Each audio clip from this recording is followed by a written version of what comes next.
ఈ రోజు 44వ డివిజన్ లో ప్రచారం సాగించడం మొదలైంది. ఆ వీరాంజనేయ స్వామి ఆశీస్సులతో మా ప్రచారాన్ని ముందుకు తీసుకెళ్తున్నాము. అయితే మీరు చూస్తున్నారు, ఇక్కడ అశేష జనవాహిని మీరు చూస్తున్నారు.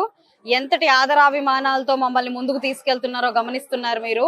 ప్రజలందరూ కూడా ముందే ఇళ్లలో నుంచి బయటకు వచ్చి ఎదురొచ్చి మాకు స్వాగతం పలకడం జరుగుతుంది. అంటే దీని నుంచి మీరు అర్థం చేసుకోండి ప్రజలు ఏం కోరుకుంటున్నారో. ప్రజలు ఎట్టి పరిస్థితుల్లో కూటమిని గెలిపించుకొని రాష్ట్రాభివృద్ధి మనకు కావాల్సిందే అని చెప్పి నిశ్చయించుకున్నారు. వారే ముందుగా వచ్చి మా మద్దతంతా మీకే అని చెప్పడం జరుగుతుంది. అయితే ఇప్పటిదాకా ప్రజలందరూ ఈ గత ప్రభుత్వాన్ని చూసి విసికి వేసారిపోయి ఉన్నారు.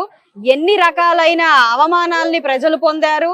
ఆ అవమానాలన్నిటినీ ఈ రోజు వాళ్ళు బయటపడి వాళ్ళు ఒక సాధికార దిశగా ముందుకు వెళ్ళాలి అని కృతనిశ్చయించుకున్నారు. మనం ఈ ప్రభుత్వాన్ని గమనించి ఉంటే నిన్న కూడా ఒక గులకరాయి మీద పడింది. దానికి మమ్మల్ని టీడీపీ ప్రభుత్వము మన ప్రతిపక్షాలు హత్యాయత్నం చేశాయి అని చెప్పి మళ్ళీ దుష్ప్రచారం ఒకటి మొదలు పెట్టాడు. ఎలక్షన్స్ వస్తున్నాయి అంటేనే ఎక్కడ లేని ఐడియాలు, ఎక్కడ లేని ఈ ప్రాపగండాలు వీళ్ళకి మొదలైపోతాయి. గులకరాయితో ఏ వ్యక్తినైనా చంపొచ్చా? అదొకసారి ప్రతి ఒక్కరూ ఆలోచించుకోవాల్సిన విషయం ఉంది. చిన్న రాయి కాడి నుంచి, అవ్వాతాతల పెన్షన్ కాడి నుంచి, అబద్ధపు సంక్షేమ పథకాల కాడి నుంచి ఏదైనా కూడా అబద్ధపు ప్రచారము, అబద్ధాలు అనేవి నోటికి చాలా అద్వితీయంగా అద్భుతంగా పలికే ప్రభుత్వం వైకాపా ప్రభుత్వం. అదే అబద్ధాలతో ఇప్పటిదాకా 5 ఏళ్ల నుంచి ప్రజల్ని మోసం చేస్తూ వచ్చారు. ఇప్పటికీ అదే ప్రభుత్వం మళ్ళీ ఇదే మోసాలని మళ్ళీ పాల్పడుతూ ఉన్నాయి. ఏ ఒక్క ఛాన్స్ అయినా దొరక్కపోద్దా? ఏ ఒక్క ఛాన్స్ కైనా మళ్ళీ మనం మభ్యపెట్టి ప్రజల్ని మన వైపుకు లాక్కోకపోతామా అనే పిచ్చి ప్రయత్నాలు చేస్తూనే ఉన్నారు ఈ వైకాపా ప్రభుత్వము.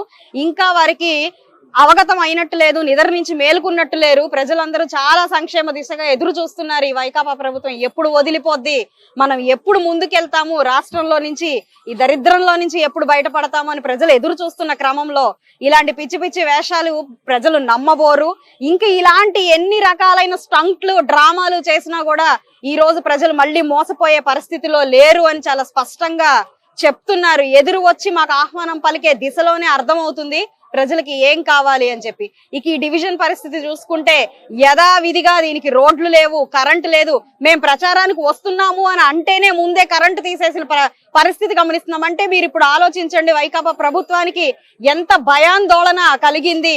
మా మొహం చూస్తేనే ప్రజలు వచ్చి ఓటేసే పరిస్థితి కనపడుతుంది. మేము ప్రచారానికి కూడా వచ్చి వారికి అవసరం. వాళ్ళ ఒకటే మాట అంటున్నారు, అమ్మా మీరు రావాల్సిన పని కూడా లేదు, మా మద్దతంతా కూటమికే, మేము ఈ రాష్ట్ర ప్రభుత్వాన్ని గద్దె దింపి తీరుతాము అని వారు కృతనిశ్చయించుకొని మేము ముందుగానే మాకు చెప్పడం జరుగుతుంది.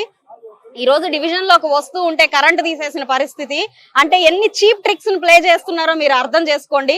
ఒక రాయి కావచ్చు, ఒక కరెంట్ కావచ్చు, ఎక్కడ ఏది దొరికితే దాన్ని ఒక ఆయుధం లాగా వాళ్ళు భావిస్తున్నారు. అయితే ఇవన్నీ ప్రజలకు అర్థమవుతూనే ఉన్నాయి. ఇన్ని చిల్లర వేషాలు వేస్తే అది నాయకత్వ లక్షణం అవ్వదు.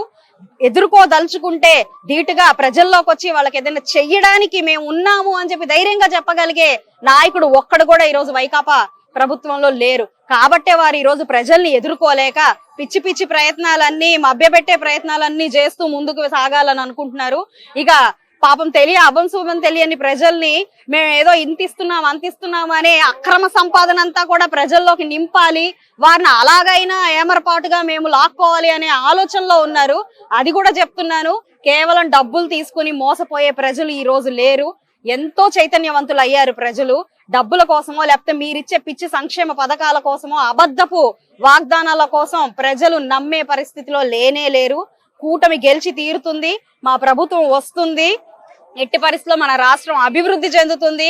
ఈ నియోజకవర్గం ది బెస్ట్ వర్గం లాగా రాష్ట్రంలో నిలిచి తీరుతుంది. దానికి మా కృషి, మా ఈ యూనిక్ గా మేము యునైటెడ్ గా ఎంతమంది కలిసి కట్టుగా దీనికోసం మేము ప్రయత్నిస్తున్నాము.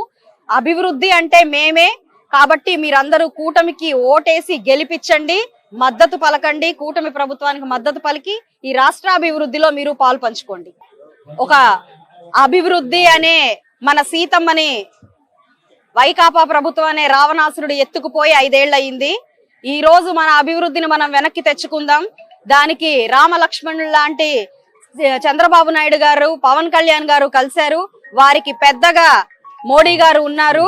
కాబట్టి ఈ రామరాజ్యాన్ని స్థాపించుకోవాలి అని అంటే ప్రతి ఒక్కరం ఒక హనుమంతుల్లాగా రామదండులాగా తయారయ్యి మన ఓటు కూటమికే వేసి గెలిపించుకొని నిజమైన శ్రీరామనవమి మనం జరుపుకుందాము. త్వరలో మన రాష్ట్రానికి రామరాజ్యం రాబోతుంది. ప్రజలందరూ సుభిక్షంగా ఉండబోతున్నారు. కాబట్టి ఇంతటి ఆనందాన్ని ఇంతటి ఆశని నేను కలిగి ఉన్నాను. మీరందరూ నాకు మద్దతు ఇచ్చి గెలిపించి మన కూటమిని గెలిపించి రాష్ట్రాభివృద్ధిలో పాలు పంచుకుంటారని కోరుకుంటూ ప్రజలందరికీ శ్రీరామనవమి శుభాకాంక్షలు చెప్తూ సెలవు తీసుకుంటున్నాను.